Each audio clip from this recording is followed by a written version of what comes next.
મુખ્યમંત્રી ભૂપેન્દ્ર પટેલનો મહત્વનો નિર્ણય, નાના અને મધ્યમ વર્ગીય લોકોના હિતમાં નિર્ણય. રહેણાંક મકાનમાં ટ્રાન્સફર માટેની ડ્યુટીમાં પણ લાભ તબદીલી. ટ્રાન્સફર માટે ભરવાપાત્ર ડ્યુટીની 80% સુધી રકમ કરાશે માફ. એલોટમેન્ટ લેટર શેડ સર્ટીથી કરાયેલા ટ્રાન્સફર પર 80% ડ્યુટી માફ કરાશે. મુખ્યમંત્રી ભૂપેન્દ્ર પટેલે રાજ્યના નાના અને મધ્યમ વર્ગીય લોકોના વ્યાપક હિતમાં આ મહત્વનો મહેસૂલી નિર્ણય કર્યો છે.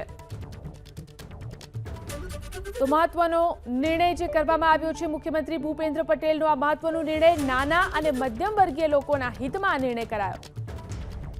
વધુ જાણકારી મેળવી અમારા સંવાદદાતા હિરેન રાજગુરુ ફોન લાઈનથી જોડાયા છે. હિરેન, જે નિર્ણય કરવામાં આવ્યો છે નાના અને મધ્યમ વર્ગીય લોકોના હિત માટે, તે શું છે?